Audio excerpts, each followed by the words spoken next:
اور اس کے بعد میں آپ سے عرض کرنا چاہا کہ یہ گناہوں سے اور اللہ کی نافرمانی سے کیا ہوتا ہے، آخرت بھی خراب ہوتی ہے، دنیا بھی خراب ہوتی ہے۔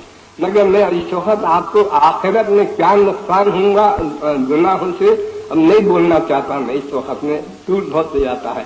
اب اس وقت میں دنیا میں جو نقصان اور ضرر پہنچتا ہے صرف اسی کو آپ کو سمجھانا چاہتا ہوں، اس بات سے کہ انسان کا خاصہ یہ ہے کہ ہر چیز میں اللہ نے ضرر رکھا ہے۔ آپ غور سمائیے، ہر چیز میں اللہ نے ضرر رکھا ہے، ایک حادثہ رکھا ہے، ایک اثر رکھا ہے، ہر چیز میں ہے ایسا، ہر چیز میں۔ جیسا کہ بعض ایسی دوائیں ہیں کہ اس سے دست آتا ہے، بعض ایسی دوائیں ہیں اس سے قبض ہوتا ہے، اور بعض دواؤں سے بخار جاتا ہے، بعضوں سے بخار آتا ہے۔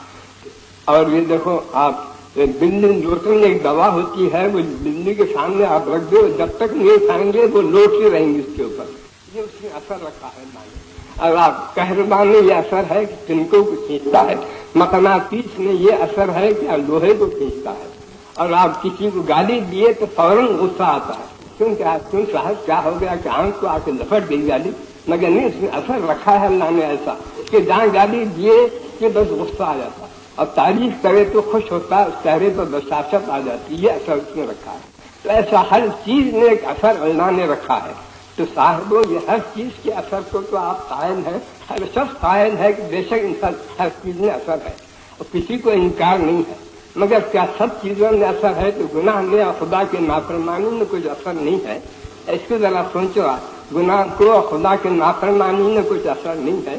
جیسا ہر چیز میں اثر ہے ایسی گناہ میں اور خدا کے نافرمانی میں بھی اثر ہے، مگر ہم کیا سمجھتے ہیں، مگر شیطان اور نفس ہم کو ہر چیز کے اثر سے روکتا نہیں ہے۔ تو آپ قائل ہو جاؤ ہر چیز میں اثر ہے بولے تو آپ کو مزاحم نہیں ہوتا، آپ کو مزاحمت نہیں کرتا۔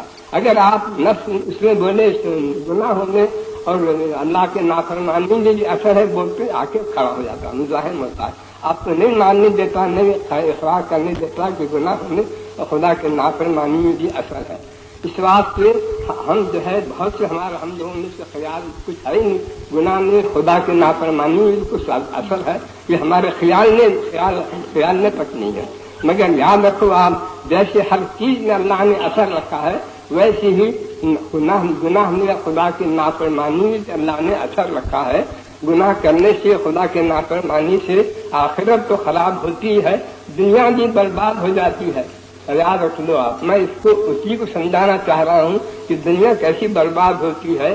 آپ ذرا سوچئے، ابلیس جس کو شیطان آپ بولتے ہیں کیسا تھا؟ وہ بڑا عابد و زاہد تھا، دنیا میں زمین پر ایسی عبادت کیا، اتنی عبادت کیا کہ فرشتہ بھی نہیں کرے گا، اس کے سبب سے مقبول ہو کر اس کو آسمانوں پر بلا لیا گیا، آسمانوں پر ایسی عبادت کیا کہ اس کو ترقی دیتے دیتے عرش تک پہنچایا گیا، عرش کو ٹیکا دے کر بیٹھتا تھا اور فرشتوں کو سبق دیتا تھا، اسی بات سے اس کو معلم ملکوت بولتے ہیں اس کو۔